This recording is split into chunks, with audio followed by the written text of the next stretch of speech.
family farm in the 1990s, a tradition and a way of life here in Saskatchewan for more than 100 years, producing food and farm products for people across the country and around the globe, the cornerstone of rural life through good times and bad. But today, complex economic issues and social questions are making it harder and harder to keep the family farm together. Many factors are outside of our control, but at the same time, there are many areas where something can be done. One such area is estate planning for farmers. By identifying and discussing the issues, solutions can be found. The video series you are about to see will do just that. Part 1 will discuss retirement strategies, looking at income requirements and income sources for retiring farmers. Part 2 will examine functional and practical ways to make intergenerational land transfers which allow a viable farm unit to exist. Part 3 will examine how to treat all family members fairly and equitably when settling an estate or transferring the family farm property. In these videos, we will meet Tom and Rose Richards and watch as they make plans for their retirement, consider how to pass on the farm intact to Bob, their one farming child, and finally, figure how to arrive at a fair and equitable settlement for their non-farming children, Mike, Donna, and Val. We join farm estate and retirement consultant Ward Yeager, who is on his way to visit the Tom Richards farm. Ward had previously met with Tom, his son Bob, and their wives in early summer, after a lawyer had suggested they look at retirement and estate planning strategies for Tom. Tom had suffered a heart attack in early April.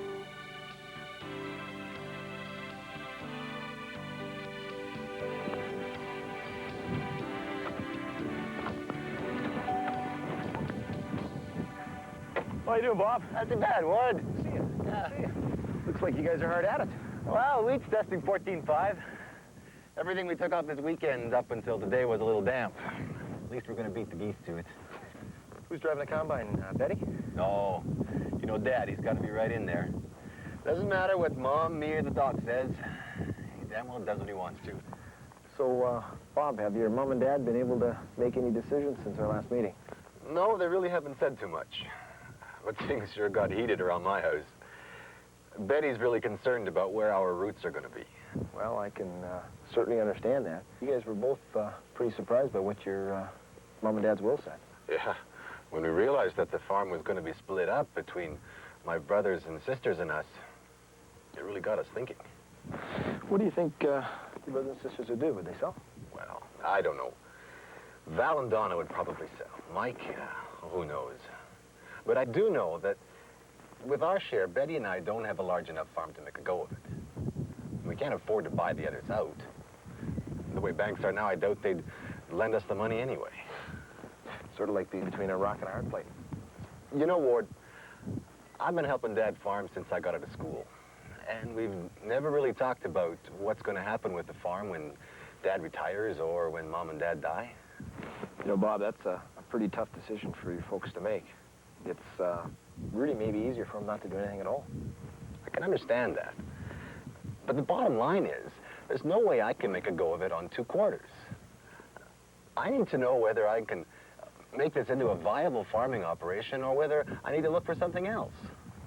There's no point in Betty and me doing any improvements on the home place until I find out what's going to happen. Well, I think what we've got to do on that is sort of help your dad figure out what they need for retirement, your mom and dad, and then look at what your options are and sort of lay out a blueprint so we can figure out how to leave you a viable farm operation. Yeah?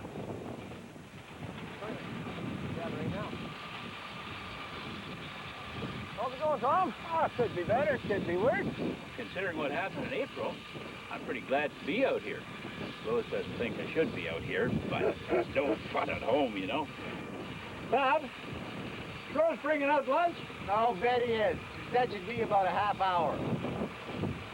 Have you had any time to sit down and talk to your wife about the conversation we had in Saskatoon? Yeah, a little bit.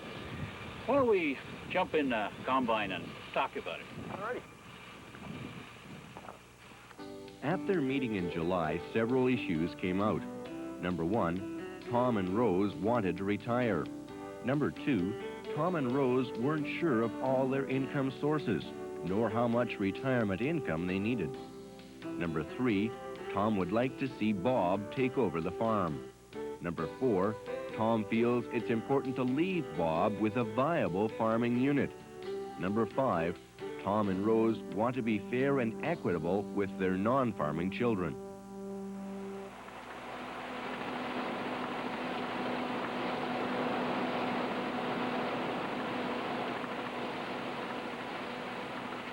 In a month, I'm going to be 62.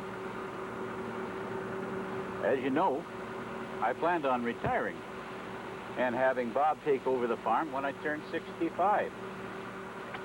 But I never did anything about it, and that will was really out of date. Rose and I were talking about it, you know, but we never got around to doing anything. The problem is, I just don't know how to give Bob the farm, be fair with my other kids, and look after me and Rose. Well, I guess, you know, the heart attack sort of speeds things up a bit for you, doesn't it? In July, Tom, we talked about, you know, what type of income figure you thought Rose and you would require. What'd you come up with? Well, Rose figures we spend about $25,000 a year now. But if we do what we're considering in retirement, we might need as much as $35,000 a year, especially early on. Well, I think the place to start is really to analyze what your income sources are. I think once we've done that, we can match the goals that you have to the resources that you have and really look at your options that you have available at that point. What do you think? Yeah, I guess so. We've got to start somewhere. I owe it to Bob.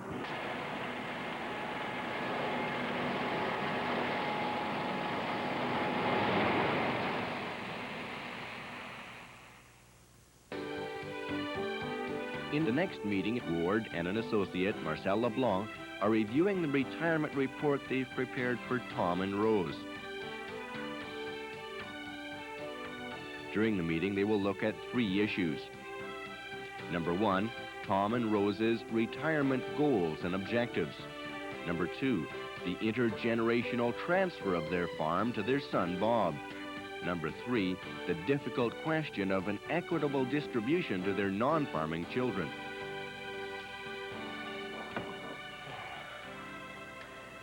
Tom and Rose, where we'd like to start is by reviewing your balance sheet from our last meeting. When we take a look at that, we find that your farm values were about $800,000. Non-farm assets of about $225,000 and liabilities really 0. Is that still accurate? Yeah, it's about that. Okay. When we look at your farmland, we had total values of about $430,000. Is that about where it is at today? Yeah, I think so. The farmland was worth $700,000 in the early 80s, but obviously values have changed. You're not kidding. Well, when we look at your farm machinery and your buildings and tools, would those values be close to accurate? Yeah. I wonder if I didn't make a mistake with my machinery. Through the 70s, when times were good, our idea of tax planning was to buy new and more expensive machinery. Take advantage of the tax credits and depreciation. It's sure tough to pay our day-to-day bills, or to go on a good holiday with nothing but nuts and bolts in our pockets. Sometimes, Tom, good tax planning could be as easy as paying your spouse a salary or buying RRSPs. You hit that on the head. Heck, I worked for 30 years before I got Tom to pay me a salary. And it was the early 80s before we started getting RRSPs. Well, you know, when we take a look at your personal balance sheets, we find that your non-farm assets are split almost evenly. The overall benefit of this is that we can achieve a lower combined income tax payable through income splitting. Now, when we take a look at the example, if we had a family who had $50,000 worth of taxable income and it was all taxed in one spouse's name, we would find we would be paying about $14,000 of tax. But if we have the opportunity to split that income between two spouses, we can find that we would have an overall tax payable here of only $10,714. Now, the advantage of that is that we would save approximately $3,741 of taxes. And I think maybe the question that I really have to ask you is that if all it meant was to take a little time to do some planning, and we could save $3,000 a year, which would pay for a trip to Florida or just give you a better lifestyle, is investigating the opportunity income split worth it? Tom and Rose, we've used the Chartered Accountants program to design 3 retirement options, and we'll use graphs to make it a little easier for you to follow. But first I want to explain how the graphs work. This line along the bottom of the graph represents time, beginning, Tom, at your age 62 and going to your age 86. This line along the side of the graph represents money in thousands of dollars. The box line indicates your minimum target income that you had said you required of $25,000. We've increased that by 5% per year to account for inflation. And you had mentioned that at age 75 you would probably need less income. So we've leveled your income at that point. The blue color indicates your combined Canada Pension Plan benefits. And as you'll notice, your Canada Pension Plan benefits have been increased over time to account for inflation. You can receive early CPP benefits as early as age 60 if your earned income from all sources falls below the Canada Pension stated limits. There are many ways to reduce your earned income, deferring part of your farm income, or paying your spouse an increased salary, for example. In this next graph, the pink indicates your old age security benefits. And Tom, yours would begin at your age 65, and Rose, yours would begin 3 years after Tom when you turn age 65. And are the old age security benefits indexed? Rose, at the present time they are, but that may change because the Canada Pension Plan benefits and the Old Age Security Act are controlled by the government. So, in this one, the light blue color indicates your interest income that you would earn on your non-registered cash assets like GICs, Government Canada Savings Bonds, bank accounts. You'll note that your interest income will vary in retirement. The green represents the capital that would be required to attain your yearly target income.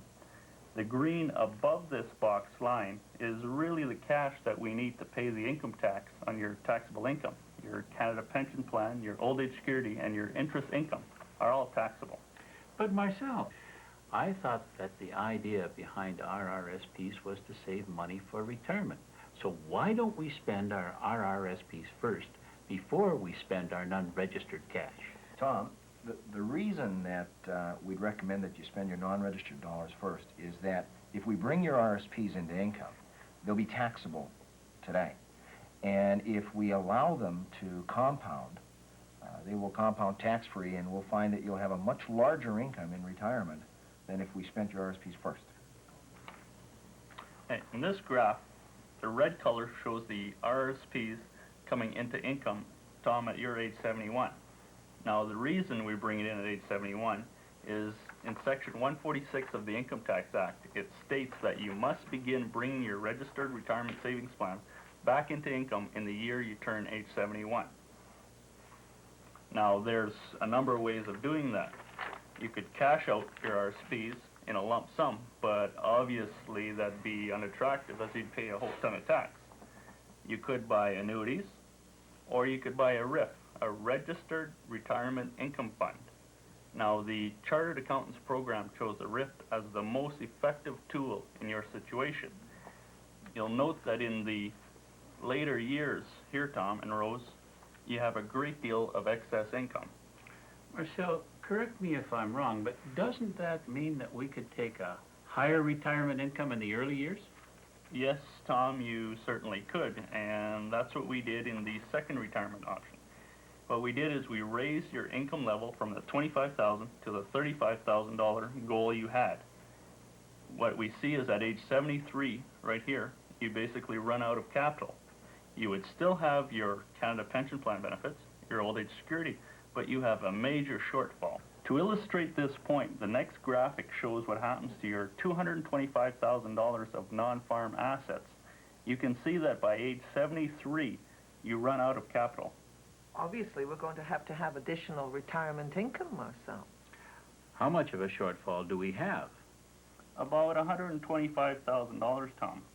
The next graph shows that with an additional $125,000 of retirement funding, we would be able to fund your $35,000 income right through retirement. Obviously, you have enough farm assets to support this, either by a partial farm sale or an income agreement with Bob. Tom, but before we go any further, I think we have a question we need to ask. Are you really ready to give up control? I don't think I have any choice. For one, Bob has to know if all the work that he's putting in on this farm has a purpose. And two, because of my heart attack, I might have as long as 30 years, or I may only have 1 day. Let's recap the Richards retirement situation. Number one, Tom and Rose can maintain their minimum target $25,000 indexed income throughout retirement without the use of any farm assets. Number two, at a $35,000 indexed income, Tom and Rose run short of money by age 73 if they do not use any of their farm assets. Number three, Tom and Rose only need $125,000 of additional retirement funding to maintain a $35,000 indexed income throughout retirement. Either a sale of farm assets or a farm income arrangement will work. The most effective financing alternatives for the $125,000 retirement funding transfer to Tom and Rose, as well as the farm transfer to son Bob, will be explored in the next part of this series. The difficult question of a fair and equitable distribution to their non-farming children will be dealt with in the third section of the video series.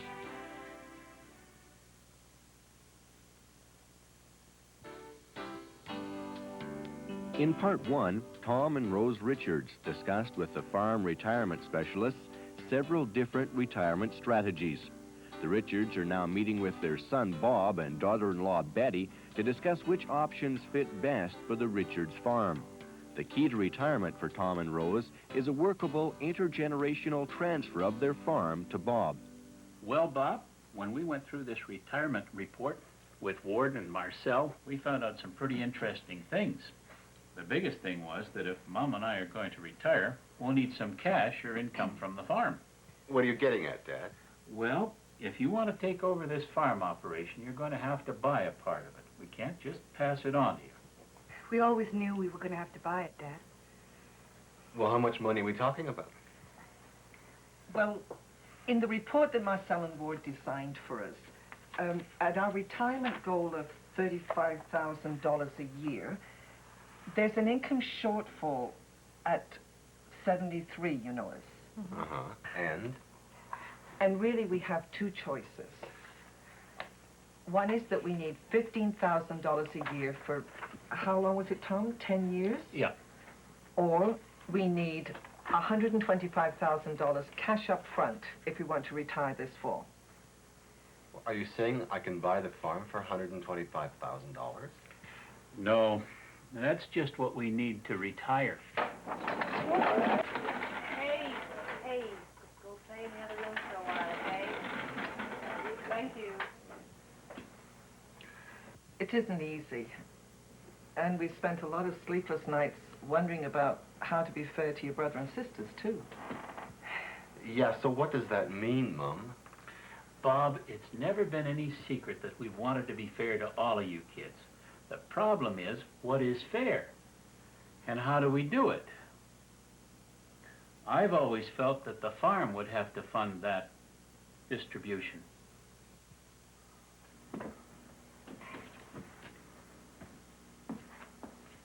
Well, as tight as things are now, there's no point in Betty and me borrowing a bunch of money if we're just buying our way into bankruptcy, Dad. We know that. So why don't we just concentrate on what Rose and I need for retirement first? What are you saying to us then, Dad? Okay, this is my farm, right here. We've been averaging $44,000 a year net after expenses. Out of that, we've paid you $9,000 a year salary, right? Yeah. That's left us $35,000 a year. Out of that, we've paid our taxes, put some money away. We've helped out you and your brother and sister when we could. You've got the home place here. You're running some feeders, and you've rented 2 quarters from the Bishops. And I know it ain't been easy for either of you. Mom and I know what we need for our retirement. If we pass the farm over to you, what do you need, Bob? Well, between the 2 quarters I rent and with our feeders, we've been netting around $11,000. If I take over the farm, we'd need to continue receiving the $9,000 you've been paying us. We'd need more like $11,000 though. Our car is in such rough shape, I'm afraid to take the kids into town in the winter in it. And if we're going to stay here, we'd need to put some money into this house, Bob. Okay, Dad. Let's figure this out. Let's assume that I've taken over the farm. My total average farm net income would be $55,000 a year. When I take out of that our living expenses of $22,000, I'm left with a total farm income of $33,000. Now, what options do we have with that $33,000? Well, if you were to pay us up front, you'd have to borrow a whole bunch of money, and neither one of us is too fond of that idea, right? Right. A cash rent or crop share might work for me, but that doesn't give me any ownership of the farm. Well, if we were to go with crop share or cash rent, Rose and I'd have to pay tax on that. So we'd probably need closer to $20,000 than the $15,000. Now, Marcel mentioned an agreement for sale, and he seemed to think that that'd be the best way to go anyway. Well, why is that? Well, there were a number of reasons, but he put the best 5 down here. 1, it helps the farm retain its cash flow. 2, it gets some or all of the farmland and machinery into your name at a high adjusted cost base, which Marcel said would be good for your future tax planning. 3, it takes the risk out of you going and borrowing a whole bunch of money. And last, it would still give me some control in being fair with the other kids because of what you would owe under the agreement for sale. Now, there were some negative things too, but, you know, overall, it struck me as being a pretty good idea. Well, it sounds as if you all better go see them again. The key points to review are, number 1, both family units have established their income requirements. Number 2, net farm cash flow after Bob's salary requirements, but before income tax, would be $33,000. Number 3, Tom and Bob are unsure of the most effective financing or transfer methods.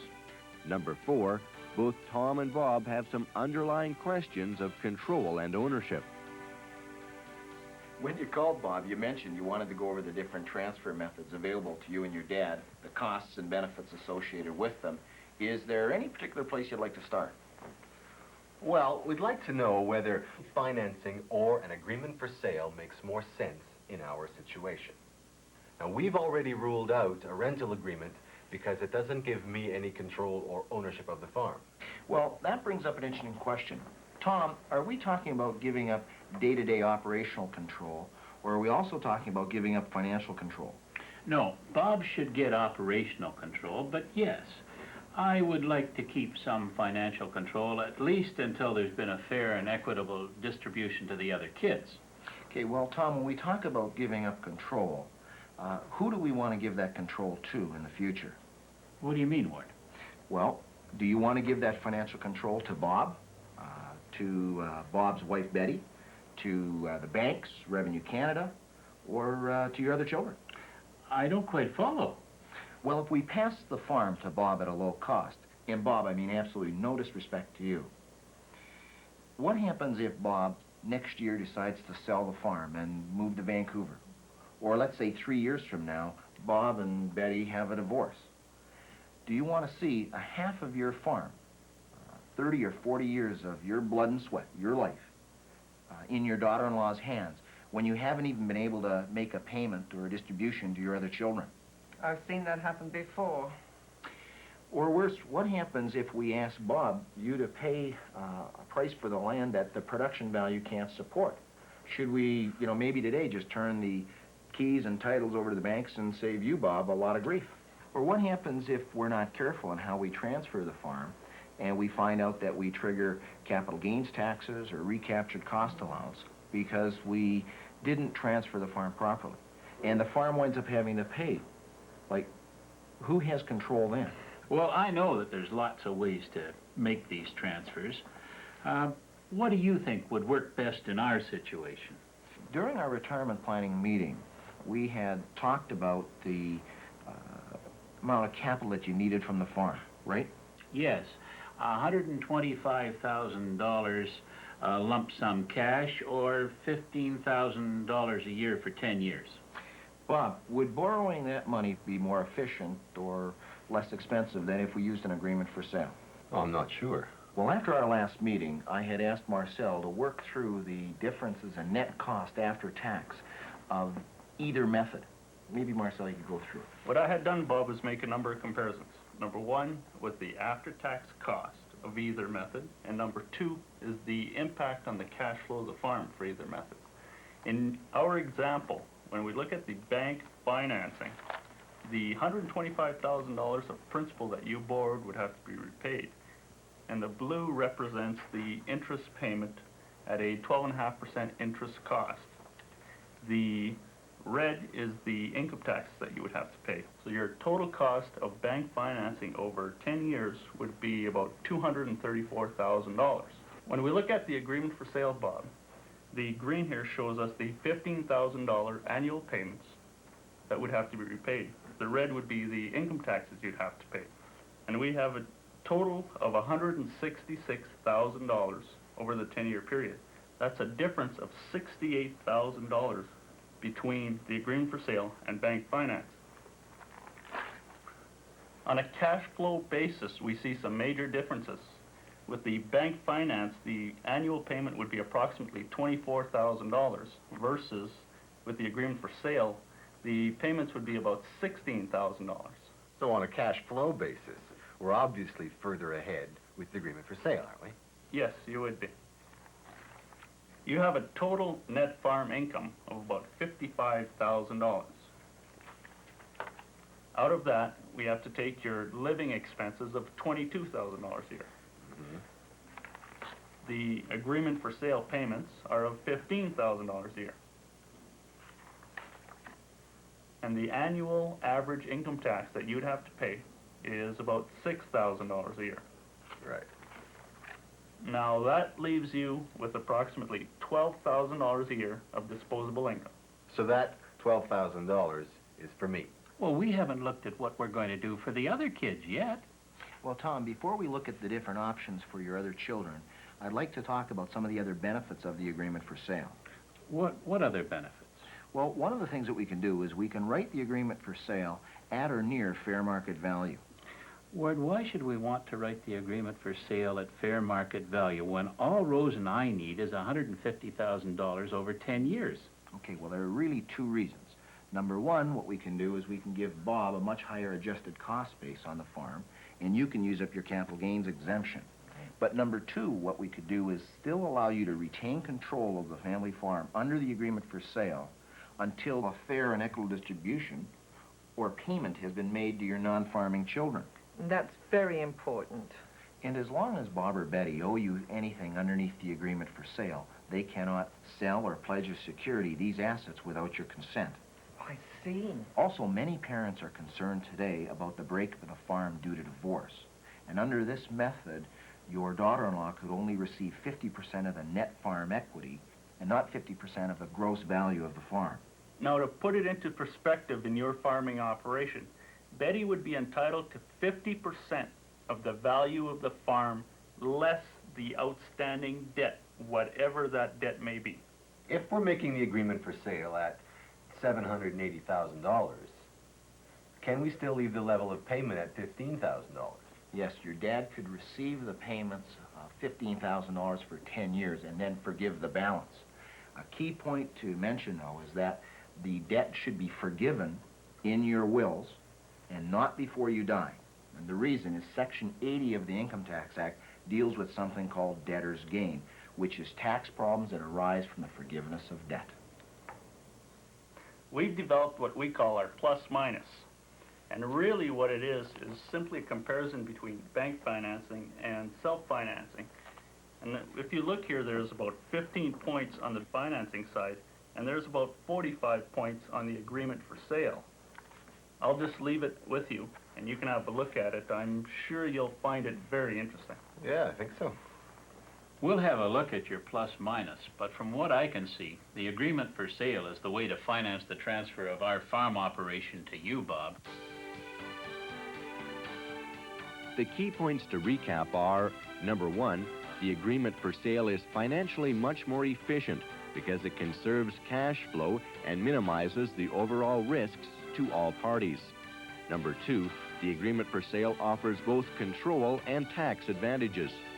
Based on the goals and objectives of the Richards family, the agreement for sale is the most suitable answer because it provides the required retirement income for Tom and Rose and provides for an economically viable intergenerational transfer to Bob and Betty.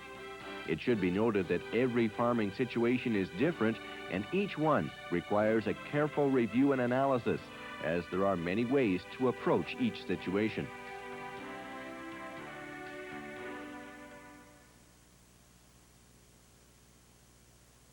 In part two, Tom and Rose Richards met with their son Bob and his wife Betty to discuss a workable intergenerational transfer of the farm to Bob and Betty. In part three, Tom and Rose are meeting in their home with their other children, Mike, Donna, and Val, to discuss a fair and equitable distribution to the non-farming children.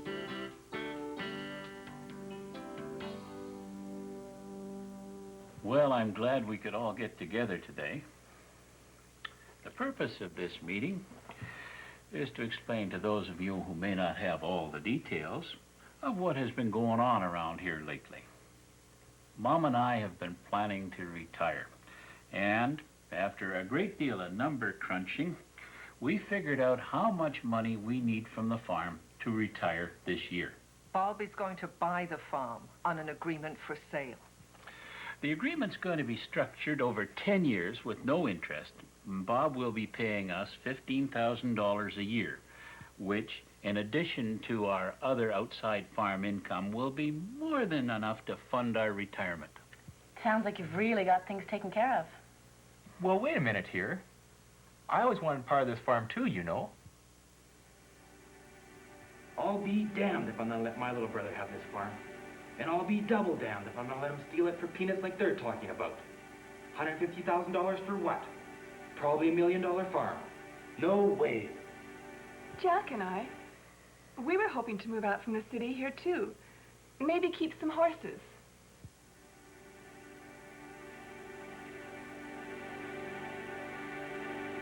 My God, these people don't understand farming. I've worked my bloody ass off to make a living and to help Dad make this farm what it is today. And everybody here is trying to tear it all apart.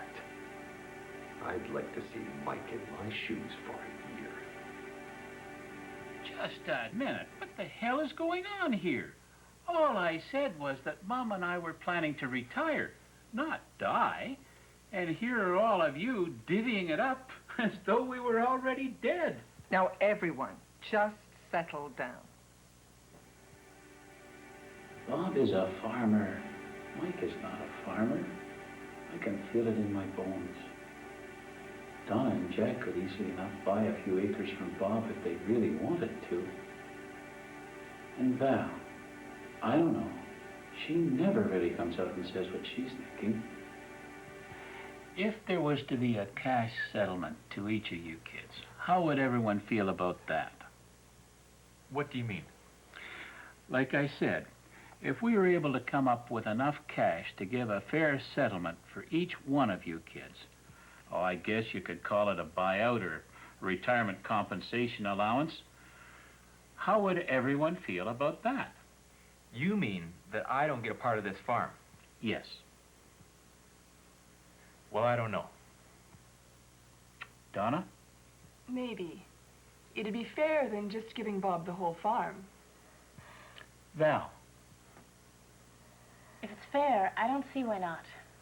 I think it's unfair if Bob gets everything. Bob? Dad, you know how much money is left over after paying all the expenses and after paying you and Mom out on the agreement for sale? I know. Mom and I have spent some sleepless nights wondering how we're going to handle this. That doctor has been trying to tell me that worrying about this was probably the biggest reason for my heart attack.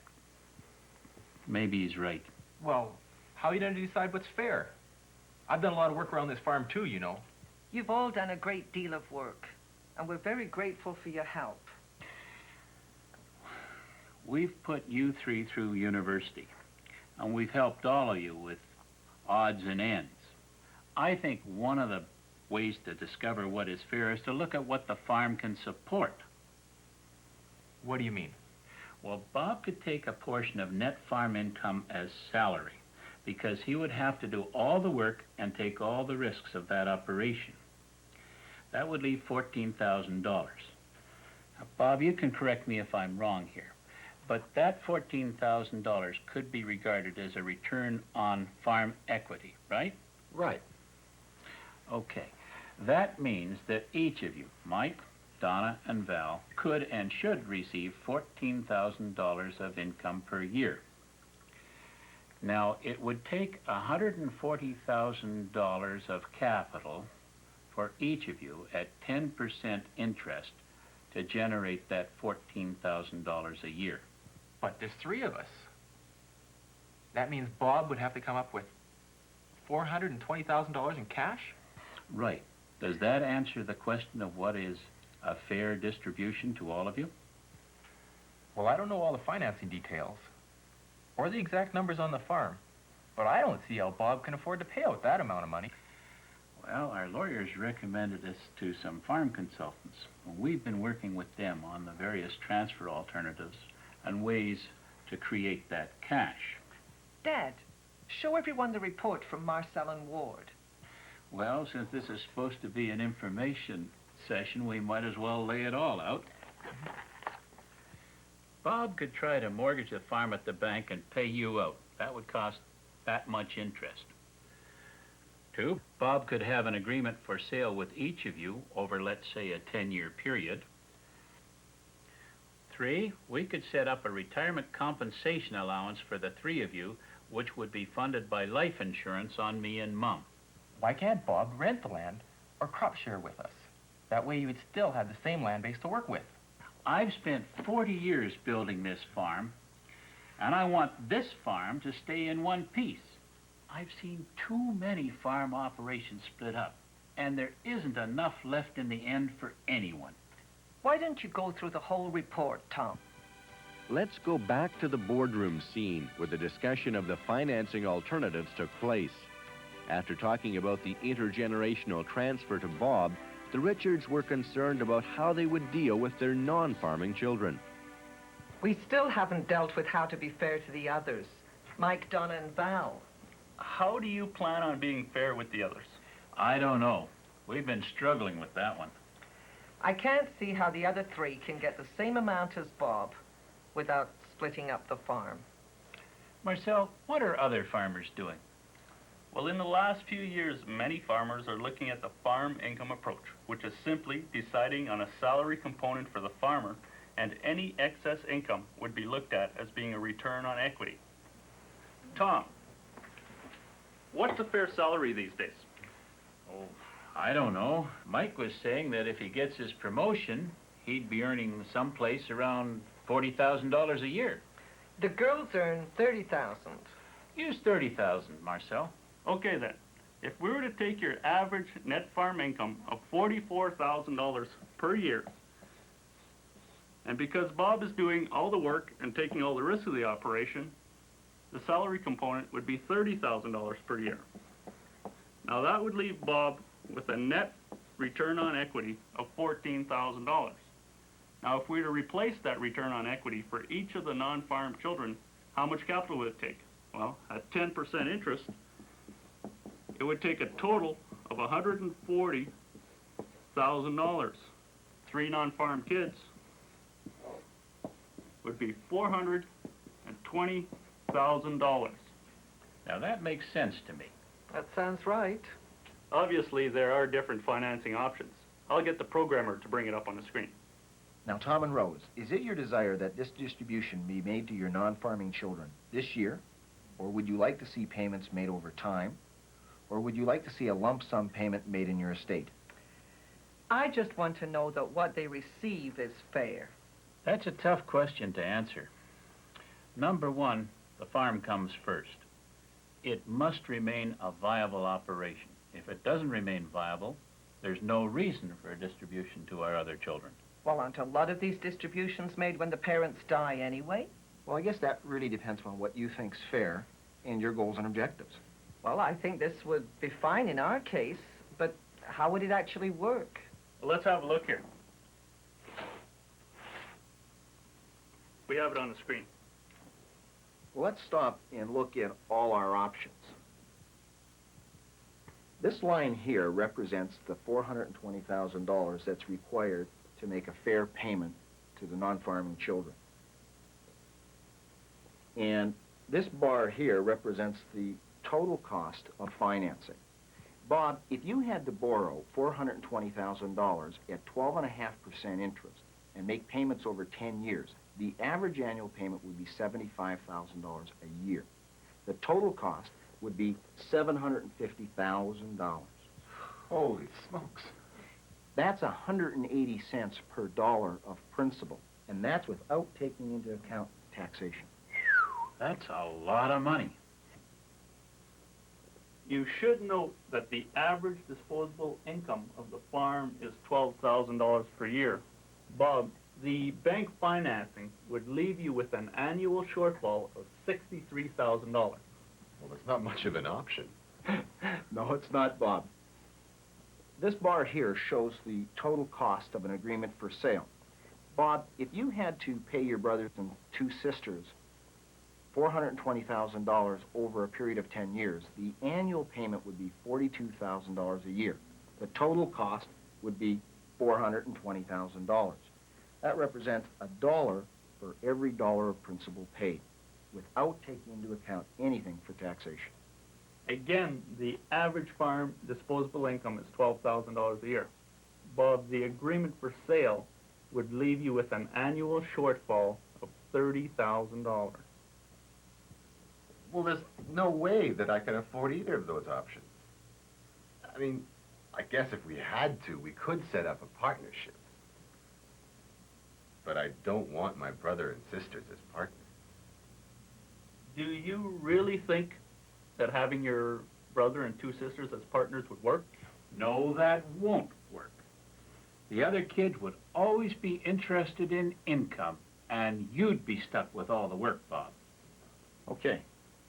This next bar shows the total cost of an insured retirement compensation allowance. Bob, you could set up a fund that would pay $420,000 tax-free to your brother and your 2 sisters on your mom and dad's death. The total cost would be $8,600 per year, and those payments or deposits would have to be made for 5 years. Only for 5 years? Yes, the total cost would be $43,000 or 10 cents per dollar of principal. That's an interesting alternative. Okay. This graph here shows the difference in cost between the bank financing, the agreement for sale, and the insured retirement compensation allowance. Well, obviously our farm can afford that last one. Remember, that's a deferred payment until both of your deaths. This green represents the $420,000 insured retirement compensation allowance. And this little line here represents the total deposits made over 5 years. There is one point to consider with the retirement compensation allowance. Because the benefit is deferred, we should take into account the purchasing power of money over time. Yeah, 15 years ago, $20 bought a lot more groceries than $20 buys today. Right. That's why we suggest indexing the benefit. Saskatchewan agriculture and food statistics show that the actual growth in farm values has averaged approximately 6% over the last 40 years. If we were to index that $420,000 benefit by 6% per year for as long as you live, and then cut that in half, because the non-farm children have absolutely no risk in receiving this benefit or in the farm operation, we would have a net indexing of 3% per year for life. Does that approach seem reasonable? That seems to make a lot of sense to me, but I'd like to think about that. Marcel, obviously, if we index that benefit, we will need to throw in more money. Can the farm afford that extra cost? Yes, I think the farm can. The cost of the previous non-indexed insurance contract was $8,600 for 5 years. The total cost of an indexed insurance contract would be $10,500 for 8 years. So it's a little bit more expensive. Now, the blue here represents the total benefit that would be paid out at your death. The little dark line here represents the deposits that would be paid over 8 years. That looks like a fair deal to me. Okay. Now let's go back to your original goals and objectives. Number 1, you wanted to have a $35,000 a year income indexed for retirement, correct? Yes? Okay. Number 2, you wanted to leave a viable farm unit in one piece. Yes? Right. Number 3, you wanted to have a fair and equal distribution to your other 3 children. Yes. Yes. And number 4, Tom and Rose, you wanted to have some control until all these conditions have been met. Absolutely. Right. So if I understand this right, the other kids would be paid out at Mom and Dad's death, and the balance left owing under the agreement for sale would be forgiven at the same time. Exactly. I think we can now accomplish everything we've set out to do. Well, this certainly gives us something to take back to Mike, Donna, and Val. Now, does that suit everyone? Yes, that sounds fair to me. I think I can live with that. It seems all right. Well, now that we've had our questions answered and settled our problems, I think it's time to get on with the paperwork. This video series is meant to provide an insight into the approach and tools available for estate planning. It should be noted that every family farm is unique and requires its own set of solutions.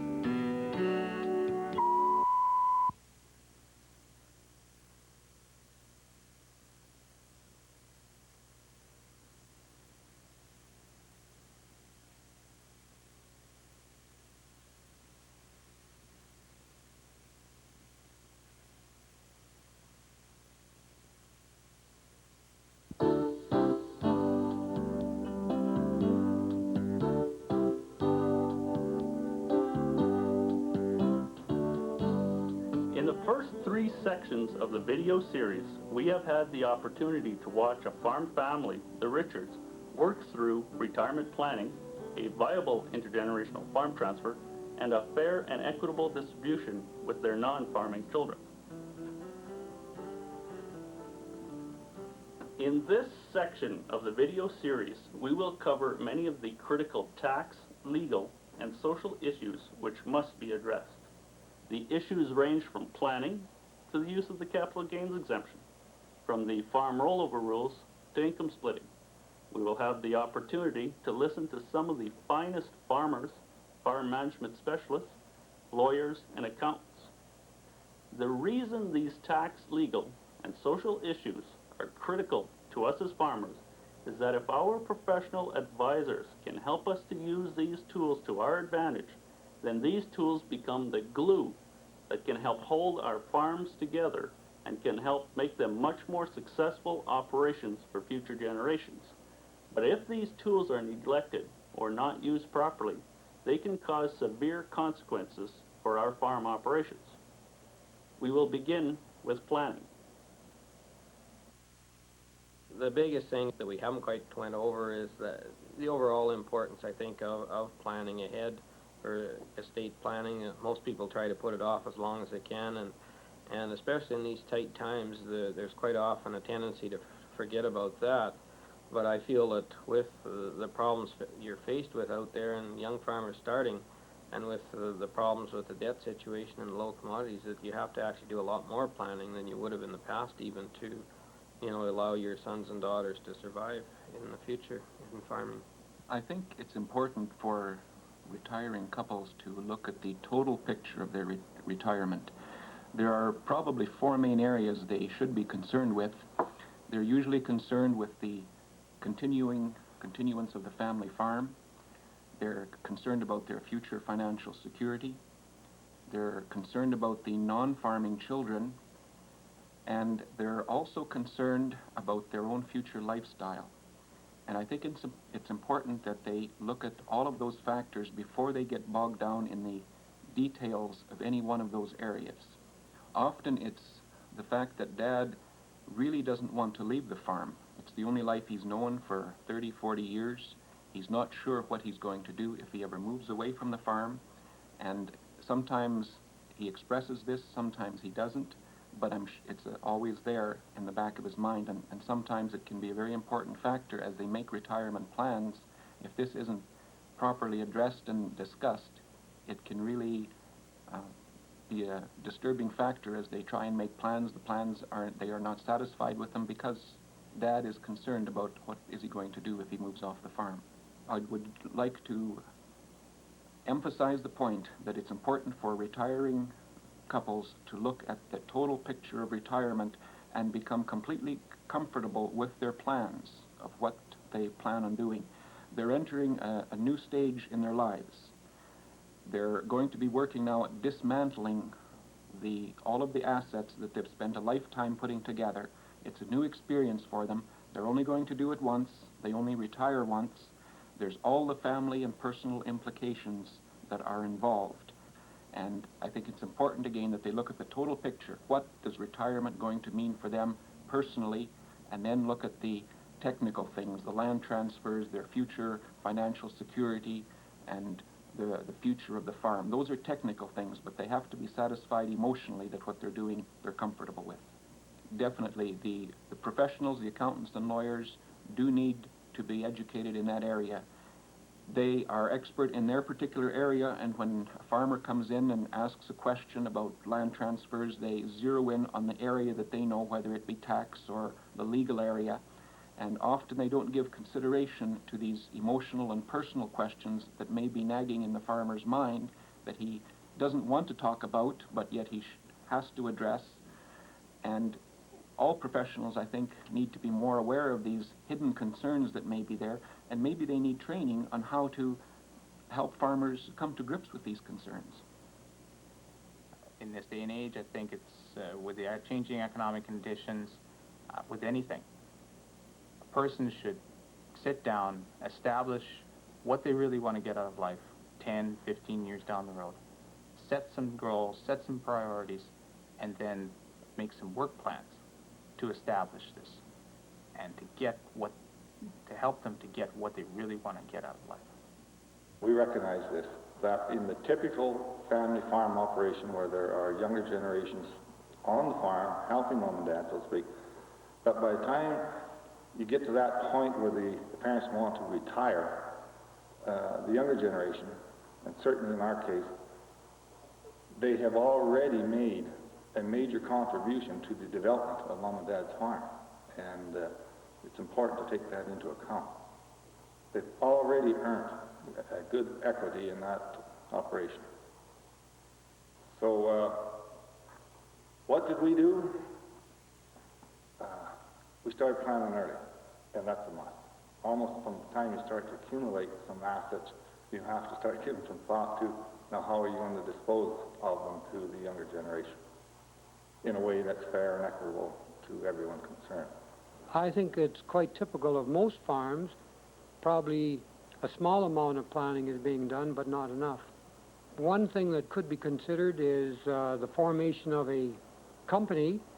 This may not apply to all farms, but there's numerous farms in the country now that have become large enough that I'm sure a company would be the answer. We formed a company in 1969 consisting of my father, my brother, my wife, and myself, and shares were allotted to 4 of us. My father passed away in 1976. There wasn't enough planning done there because we did have to pay quite a large amount of succession dues. That could have been avoided by, for example, of taking out an insurance policy on my father's life when he was in good health and early enough in years, and we would have eliminated a lot of our problems if that had been done. An agreement for sale, for example, can be a very powerful tool for retaining cash flow within the farming unit. Some of the positive effects of an agreement for sale versus bank financing is normally it's on a lower interest rate. There's normally a lot less risk because especially between a father and a son, if the son's buying the farm from his father, the worst that can happen is he defaults on his payments and the farm goes back to the father, whereas this other way, normally the father has to guarantee it, and quite often if the son gets into trouble, they lose the farm totally to the lender, so that an agreement for sale on this basis is much more positive than on, say, financing it through a lender. Right off the top, we recognize that there had to be less painful, and there are less painful ways to have these generation transfers. Looking at various options that we could employ at some point. And we felt that you could not cause the children, the succeeding generations, to go out and borrow large sums of money to buy back the family farm, so to speak. We felt that the interest that flows from farms to, in the way of interest, monies rather, I should say, that flow from farms in the way of interest is the money that is needed to capitalize the farm, to keep it relatively modern and productive. So my wife and I promised ourselves, and we promised the children, that we would not cause them to have to borrow some large sums of money, if any, to buy back what we felt we already own and what we felt they already own. So instead of paying a ton of interest, basically what you're doing is self-finance. Yeah, that sums it up pretty well. Alan, could you explain to us the rights that a parent has under the agreement for sale? Well, in terms of pure legal control, of course, if there's money owing to the parents under the agreement for sale by the children, the agreement would likely provide that any transfer of that farmland, first of all, by the child, would require the consent of the parents. So at least the parents will have some say while there's an outstanding balance owing under the agreement for sale, whether or not that land can be transferred to a third party. Secondly, of course, if the child doesn't meet the terms of the agreement for sale, then there is control, because the parent can take steps legally to get that land back. I think what you've got to remember is that when you do up an agreement for sale, and that's supposing it's the full market value, that is a legal contract between the parent and the child, and perhaps the daughter or son-in-law as well, so that the full amount is then due and owing, and the son can't come back later and say, but you promised to give it to me at half of its market value. One of the advantages, of course, of having an agreement for sale, in addition to the ones we've mentioned, is that if the parents ever require capital, there's a loan that's owing to them by the children, and if the agreement for sale simply provides, for instance, that the balance will be payable upon demand, if mom needs some of that money on dad's death to continue living as a source of retirement funds, then of course the means is there to get that money. Whereas if the land was simply gifted, once retirement comes, if there's no money, then they're, make retirement a very difficult proposition. Because of the danger of inflation, I certainly think it's important that farmers retain control of some of the assets. Also, it's perhaps a psychological thing too. If the parents do retain some of the farm, again, it's not cutting the strings completely, and also in their mind it probably serves as protection for the non-farming children. As we have seen, an agreement for sale offers many control and financial advantages, but the forgiveness of debt in an agreement for sale may cause major tax problems, as stated in Section 80 of the Income Tax Act. What are some of the considerations that have to be looked at when using an agreement for sale? An agreement for sale at the close to or fair market value of the property in and by itself does not present any problem. The problem may arise if the son, without making any payment, has a portion of that debt forgiven by the father during his lifetime. At that point, we would have some concerns with regards to Section 80, which deals with the settlement of debt with no payment. The alternative way to eliminate that problem is for the son, with his own financial resources, to borrow funds to make payments to the father, and thereafter the father can gift all or a portion of such amounts back to the son. Or the father can deal with it through the terms of his will, whereby the amounts are bequested or forgiven to the son on the father's death. On the forgiveness of debt, the amount of the settlement is applied in prescribed manner according to the terms of Section 80. The amount of the settlement is applied firstly to reduce non-capital losses, secondly to reduce farm loss carry-forwards, thirdly to reduce capital loss carry-forwards, fourthly to reduce the undepreciated capital cost of depreciable property, and finally to reduce the capital cost of capital property. Therefore, if I can summarize, the net effect of debt settlement is to reduce loss carry-forwards or else basis in property. Firstly, the transfer itself should be reviewed to ensure that the farm property is qualified farm property for purposes of the capital gains exemption.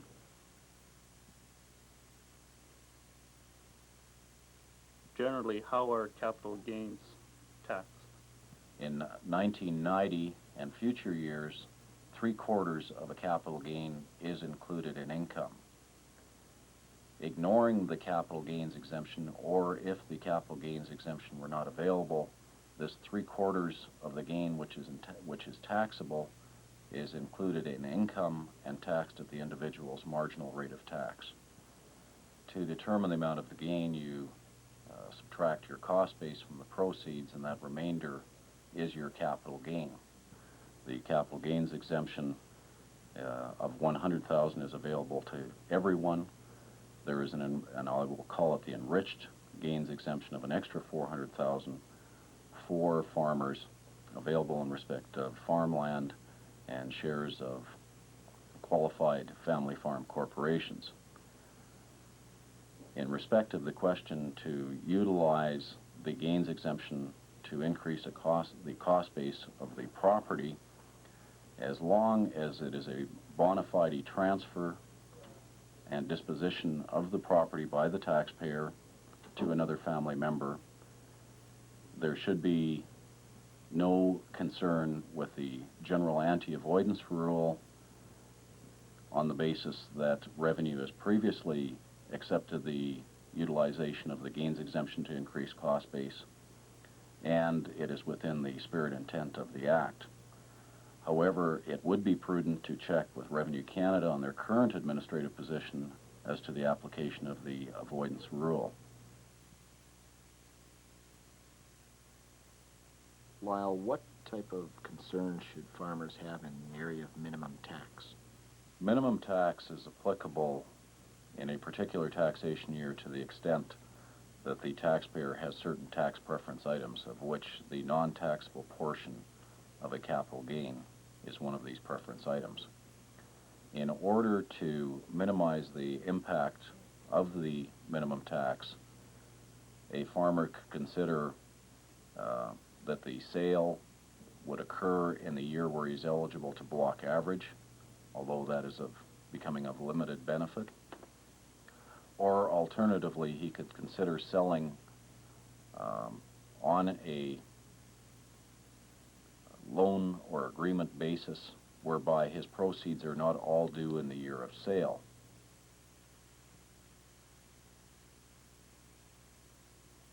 Many times when property is sold under agreement, farmers will use something called a reserve. Could you explain to us what that is? Where the proceeds on the sale of property is not all due in the year of the sale, a reasonable amount may be claimed as a reserve.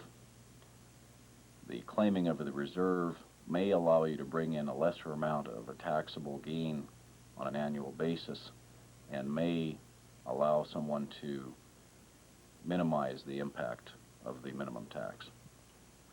A farmer on the sale of farmland can claim a reserve of up to 10 years on the sale of farmland to a child. In respect of any other property or in respect of any other purchaser, the reserve period is 5 years, which normally is more than sufficient to eliminate the impact of the minimum tax if you can claim it over a 5-year period. Derek, could you explain for us the Matrimonial Property Act? Matrimonial Property Act, I think you have to start off by looking at it as a philosophy of our government, and that is that marriage is a partnership. And so that what the law treats property as a partnership as well, so that in the event of a separation between a husband and a wife, the courts start off with the proposition that everything accumulated during the marriage is divisible 50-50. Now, there are some important exceptions, and that often occurs with respect to farmland, because in a lot of marriages, a wife or a husband may have owned land prior to marriage. Now, to some extent, land owned prior to marriage is exempt to a certain extent from division. Let me give you an example. If I married, and at the time of my marriage, I had farmland, 2 quarters of farmland worth $30,000 in total.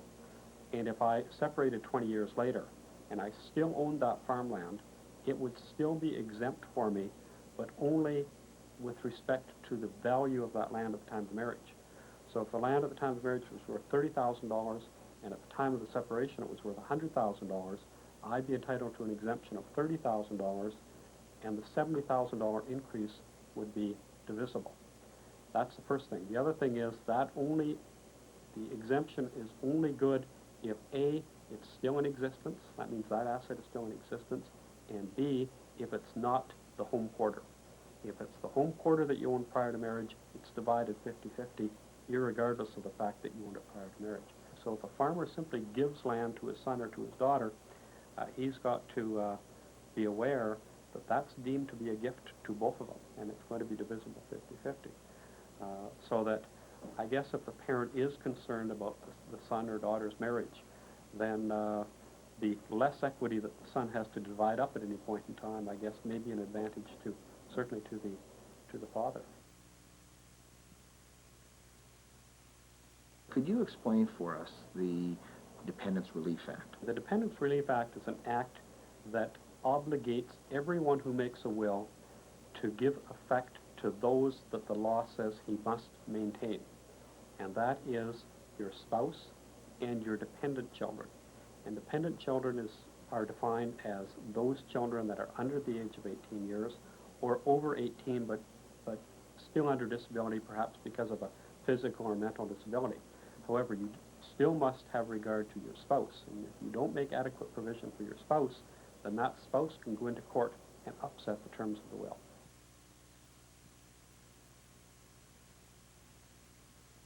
Spousal trusts have been used somewhat in farming, and it really, to large degree, has been used to address the concern of perhaps one parent wanting to make certain that that his or her spouse will receive the benefit of that farmland while they're alive, but still ensure that the land will ultimately get to the children. And the spouse trust is simply a mechanism whereby in your will you settle your farmland or transfer your farmland to a trust, and the trust would provide that all of the income of that trust would go to the spouse during his or her lifetime. And upon death, then the farmland would be distributed to the named children of the couple, presumably. What's going to happen is, because this property is held in the trust until Mom's death, the property cannot be transferred to the son if the son's farming that land during her lifetime. He will not be in a position to use that as a base from which he can expand his capital, perhaps use it for financing the acquisition of new land. The property is held in a trust, and ultimately the child does not receive it unless or until their mother has died. And at that point in time, if the child's 60 years of age, I don't know too many children who want to wait that long, because then by that time they're going to be thinking about their children and grandchildren. Okay.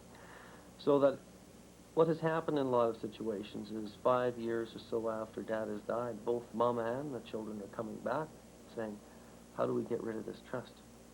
Okay. And it's very difficult to do, both from a legal perspective, and even if you can legally wind up that trust or get the farmland out of the trust, there could be some tax implications of trying to remove that land from the trust. One of the further concerns that you have to be careful with when you're dealing with spousal trusts is really the requirement that the planning of the spousal trust should be looked at by both the husband and the wife.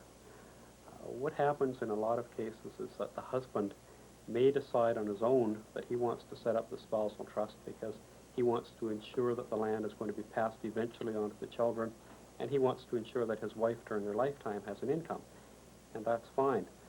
However, what he's got to recognize is that under the rules of the Matrimonial Property Act is that a spouse may apply to divide the property either during the lifetime of both of them or after the death of the other spouse. So that if in fact the husband has gone to a lot of time and trouble to set up a spousal trust, and after his death his wife looks at it and says, well, that I never had any part of that, and I don't think that's fair, it doesn't give me enough income to live on, and some of that land really is mine anyway, and both of us should have dealt with it, we didn't, she can go into court under one of the two acts that we've talked about, the Matrimonial Property Act or the Dependents Relief Act, and upset the terms of that trust. And in fact, what may happen is that she may get half of the property under the Matrimonial Property Act that will be given to her as though that was never his land in the first place. And then his will set up a spousal trust perhaps for the remainder. And I think the real philosophy behind my comments is that when husbands make wills or wives make wills, they should sit down and make them together, because if they had set things up together that both were happy with, it's less likely that either is going to go to court to upset the terms of that will. Generally, most wills are prepared from a tax point of view, at least, whereby you tend to maximize rollovers where possible to a spouse and to give assets that are tax paid to children. There are rollovers available, such as in respect of shares of family farm companies, or in respect of farmland or farm equipment. This is another factor that enters into the evaluation of how to draft the will. The basic premise at the time should be to ensure that whatever rollovers are available are maximized, whether it is to children or to a spouse. Thereafter, it's important to consider future tax changes and if something should be done now as a result of a potential tax liability which could arise. Generally, the will should be structured to utilize the current existing rollovers available to beneficiaries. However, the will should empower the trustees and beneficiaries to make any favorable tax elections under the Income Tax Act. For instance, the ability to elect higher at cost in order to access the capital gains exemption. But I think the other advantage when you empower the trustee to do something is then you don't have 4 beneficiaries, of which 3 say yes, make the election, and 1 says no. Could you explain to us the invisibly vesting provision? For purposes of the transfers from a parent to child upon the death of the parent, the property to transfer on a rollover basis for tax purposes must vest indefeasibly in the beneficiary within 36 months of the death of the parent. And vesting indefeasibly generally can be said to be a right to absolute ownership. There are a lot of cases that deal with what vesting indefeasibly means, but by and large what it really means is that the property is transferred by the parent to the child without any strings attached. Or, for example, I leave this property to my child provided that he does not, sell it to a third party or to someone else outside the family, or some other strings attached. Sometimes property would be left to a spouse, and it would be left on a condition that he or she did not remarry. Again, in both these circumstances, you see there's certain strings attached. The gift's not given absolute. It just doesn't say, here's my farmland. It says, here's my farmland to be used in this fashion, or to be only used until this event occurs. Okay, in those situations, you likely will not meet the requirement of vesting indefeasibly under the Income Tax Act, and as a result, you won't come within the rollover provisions of the Income Tax Act. That is not a real problem so long as the capital gains exemption remains in force and your property remains qualified farm property, and you have not used up that exemption for other assets. But if you have and you aren't able to rely on that capital gains exemption, or they remove it in the future, then people have to start looking at their wills and making certain that they come within the rollover provisions of the Income Tax Act. Capital property transferred to a spouse on the death of the other spouse generally is allowed a rollover under the provisions of the Income Tax Act, so that the deemed disposition rules do not result in any tax implications at that point, and the wife is deemed to have the same cost base of the property as the husband previously had.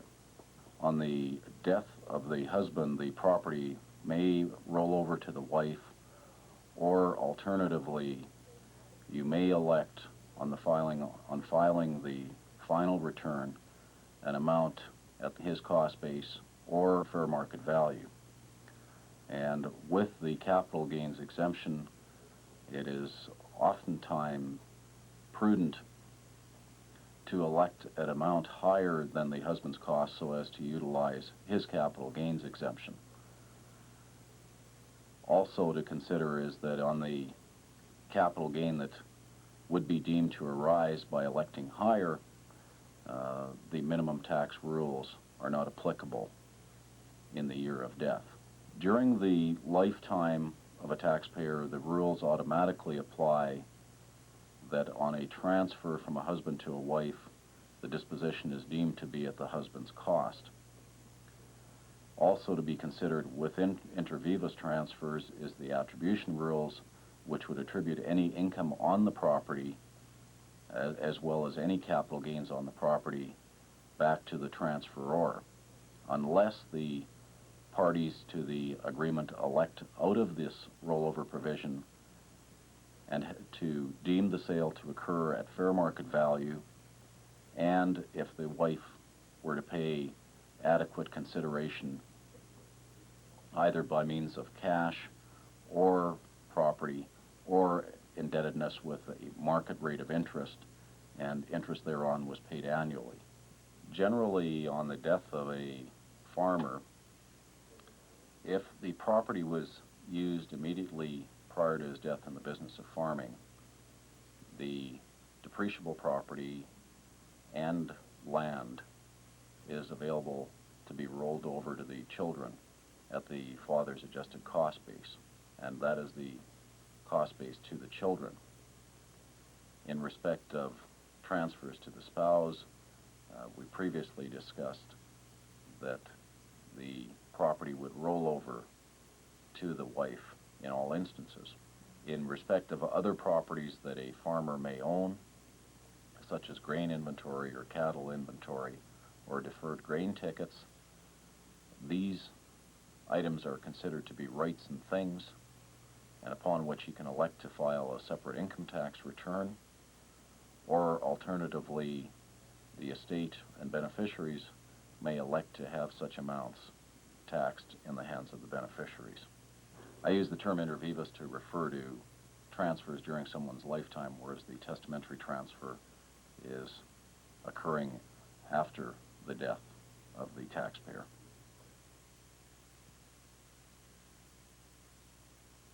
When farmers are looking at the opportunities they have in the area of income splitting, what are some of the things that they can do in that area? There are a number of ways to legitimately split income between spouses. Since 1979, husbands have been allowed to pay wages to the wife. This is subject, of course, to being a reasonable amount and expended for the purpose of earning income. So this may be a limiting factor in certain situations.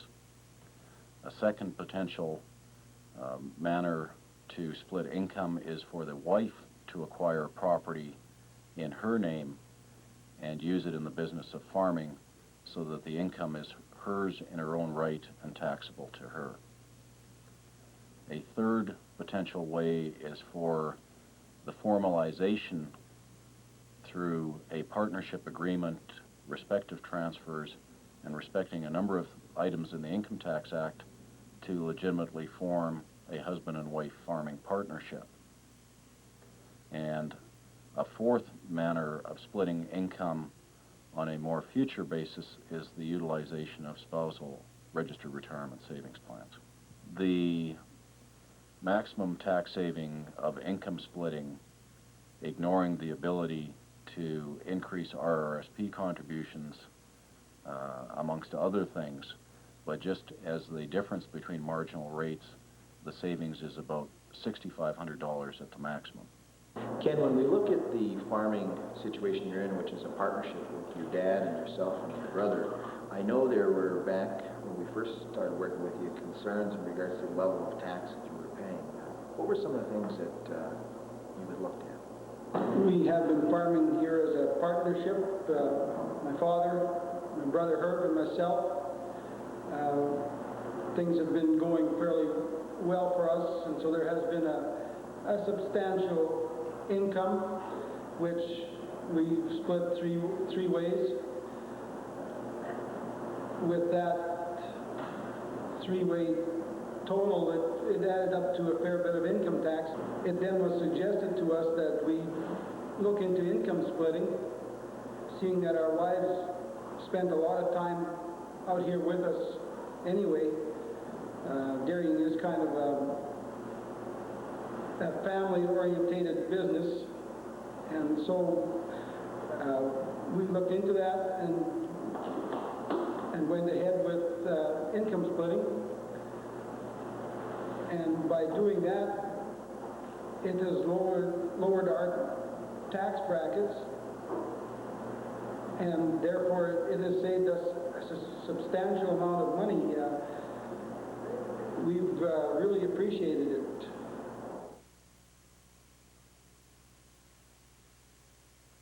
Ken, what type of concerns did you and Herb have in the event either one of you died? If one person passed away, and my brother passed away, or myself, the other way, seeing we were both married, I had a family already, what happens to the rest of the family then? Like, can they take over, keep on going afterwards, or do they have to borrow lots of money and go into debt just to keep on farming in a case like that? And that's where we felt, you know, the buy-sell agreement, and that had been suggested, made it very comforting. That way, sure, it took cash as a premium, but the benefits that a person got and the safety, that we knew that there would be funds there in case of something like that, that we could continue one way or the other.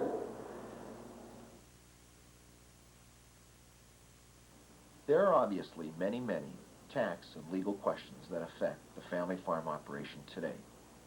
It is important, however, to appreciate and understand that proper tax and legal advice are only part of the equation in developing a successful estate and retirement plan.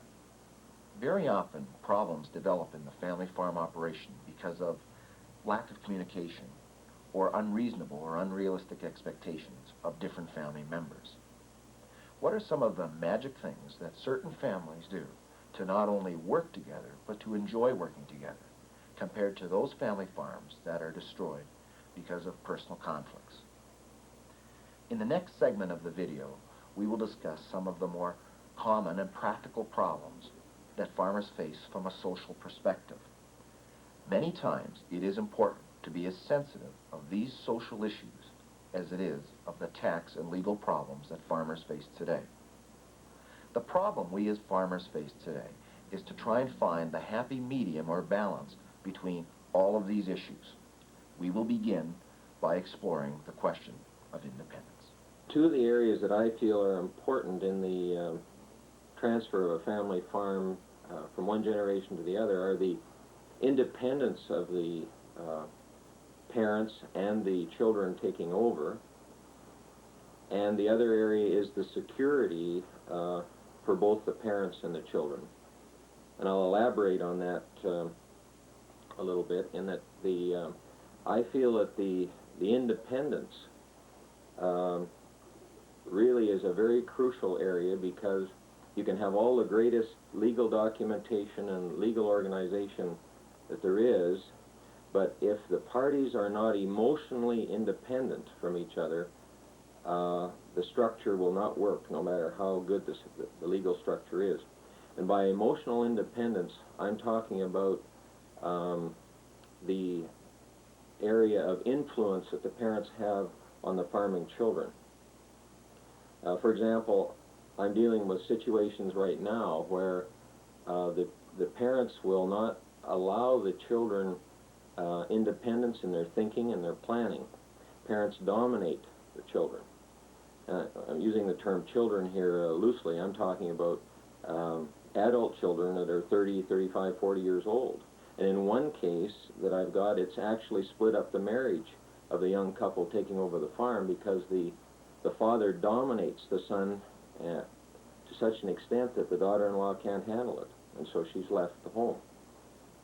So I think that when we're talking about this transition from one generation to the other, there's a lot more to it than legal documents, and the families need to sit down and discuss these matters with someone that's skilled in bringing out these various issues, I feel, or they're going to have problems down the road. I know my wife said to me shortly after we were married, "Who did I marry, you or your parents?" Because in a family farm situation, you're always dealing with each other, you're always having to talk to each other, and she didn't understand that the reason I was talking to my father a lot was that we had business to do. It wasn't that I was still emotionally attached to him, but it was a matter of transacting business. What are we going to do? What are our plans for the next day? And this is a very hard adjustment for a daughter-in-law coming into the family situation to make. The son doesn't realize the pressure his wife is under. The son is used to dealing with his father and mother and doesn't realize that his wife is coming into a totally new environment. She doesn't understand where the fields are when she's supposed to take meals to the field. The mother-in-law has been cooking for years, is a good cook. The daughter-in-law doesn't know how to cook as well. She feels insecure. And then we've got the mother-in-law wanting to maintain the affections of her son. So you have a whole number of emotional ties here that have to be broken between the parents and the children, or we've got a disaster on our hands.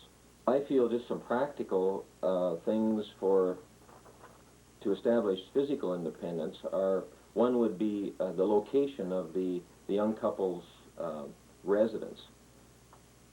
From an economic point of view, it makes the most sense to have your houses in the same yard. You can utilize the same well and the same power, etc. The same shop, handy for both parties. But from my experience, it's disastrous. And I don't care how much it costs to set up a separate yard. The son cannot afford to build his house in the same yard as the parents do. Grandchildren are running back and forth. The grandparents are spoiling them. There's all kinds of difficult problems. The children have no freedom in terms of they're under the parents' thumb 24 hours a day. I find that daughter-in-laws are very, very insecure when they don't own their own home. So that's one of the first things that I recommend that the children or the son and daughter-in-law starting off should do is to at least own their own home. I've heard different estate planners talk about, when something goes wrong, it's always the daughter-in-law's fault. Well, I think the thing you have to be careful of is not to alienate the daughter-in-law. She's a new member to that family, say, but if you're going to do things that don't make her part of it, what chance of success do you have? So whether it be the will or whatever, I think you certainly have to include her. The other thing is, a lot of times you'll want to live in the same yard. If it's possible, I would suggest you don't live in the same yard. You need that independence. If that can be gained, if you're not on the same phone line, though, we're getting away from that more. But I think having the independence means that the relationship could end up more harmonious because you don't have that constant aggravation of going by the parents' house or the parents going by your house all the time. And maybe you can be in the same yard, or maybe you just need a row of trees between or a fence or something, but you do need to have, I think, your own yard. If it's a day you take off with your family and your dad drives by and he's sweating working, it's just not going to work if you're frolicking in your yard with your children. So I think that you've got to maintain that independence. Being in the dairy and grain operation, it involves a lot of man hours, and it takes a lot of people to run an operation, and so therefore we're close together all the time, and living on the same yard has its benefits as far as seeing the family at home and things like that. And yet there are times when maybe there are some things that you don't feel quite free about. You need a little privacy. Just to kind of let your hair down and be by yourself. I think it's between my brother and myself. In general speaking, everything is real good, although it takes a little bit of, on the other person's part, looking past and not noticing everything that the person does at home and remarking on it, just so that there is a bit of privacy. But sometime it would be nice, I suppose, to have a little space for yourself, but yet looking at it as a farming operation, it's nice to be close to the work because of the hours that a person has to spend at it. Our whole objective here is to have the parents working together with the children. And it seems as though the more physically we separate them, the better they get along, and the better they will work together.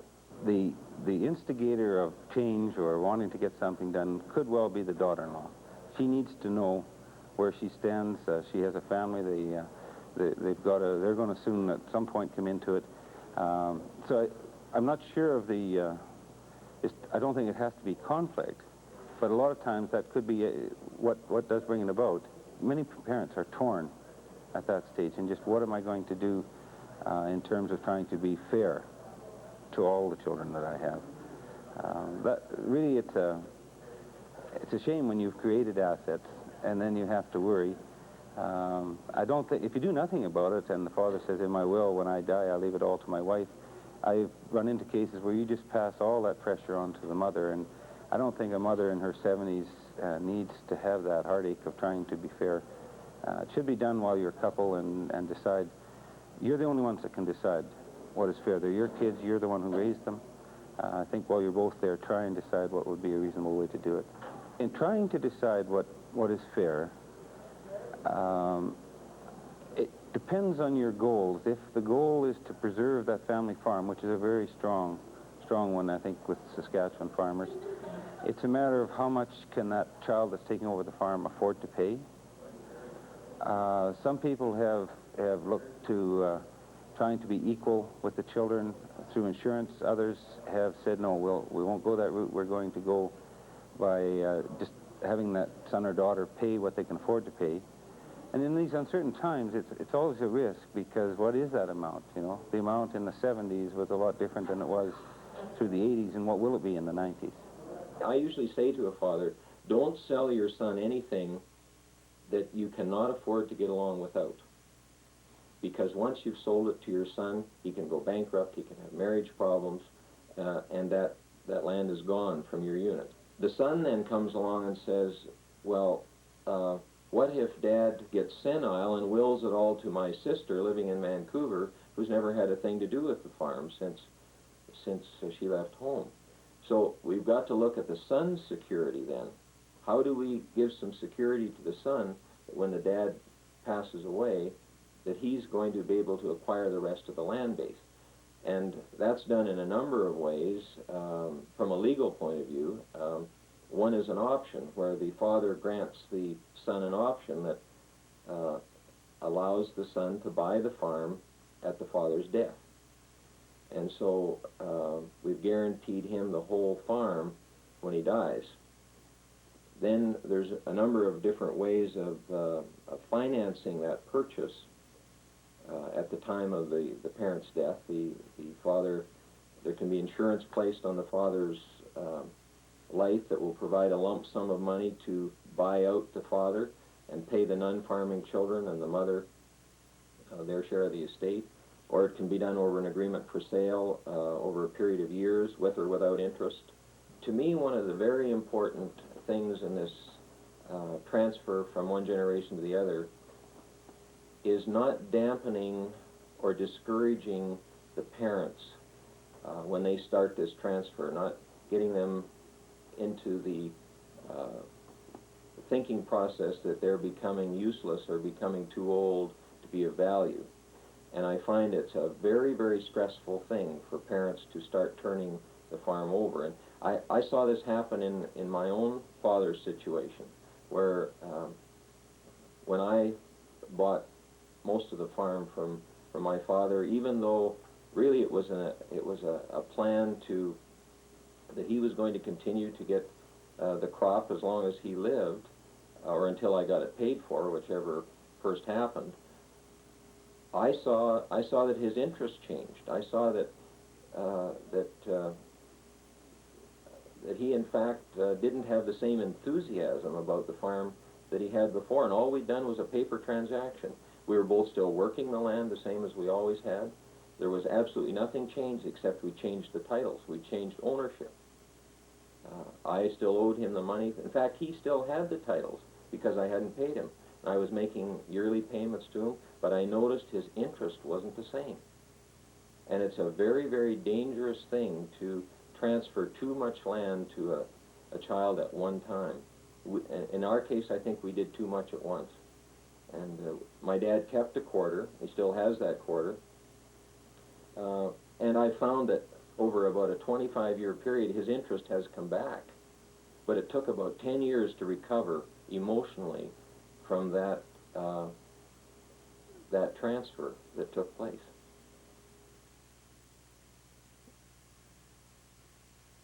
Well, I think it has to be very frank, and the bottom line is, as you mentioned, what can the farming child afford to pay for it? And I think the important thing there is to have the non-farming children realize what it is that the farming child can really afford to pay, especially at this point in time when you work out a budget as to what the farming child can actually pay. It can be a little shocking, and I think it's important for non-farming children, particularly those who may have left the farm, say, 10 years ago when conditions were totally different and land was worth a lot and there were good net incomes from farming. They should realize the situation as it exists now, and that the farming child may have a difficult time to pay any appreciable amount for those farming assets.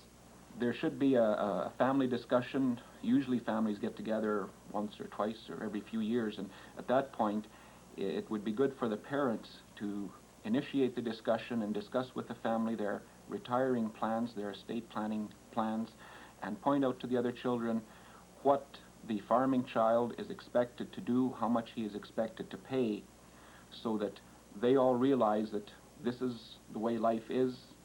The farming child can't pay market value for the land. It has to be a much lower figure if the farm is to continue in the family, and this is what the parents want, and the parents have made other provisions for the non-farming children, what they believe is fair, and this all has to be discussed, and if they have concerns, they have the opportunity to express them to the parents, who are still in control and in a position to make changes if that's the way they feel, or that's what they feel should be done. Well, going back to our earlier years when I was in my 20s, our father continually reminded us that this farm must stay in the family.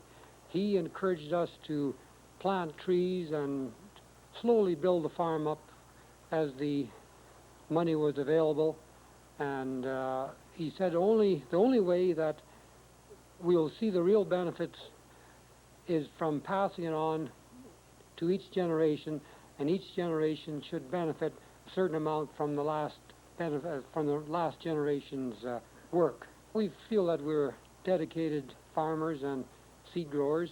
My plans are to farm till I'm 120 and then gradually slacken off after that. Well, farm's been my life, and it did. I had a good living on it, and it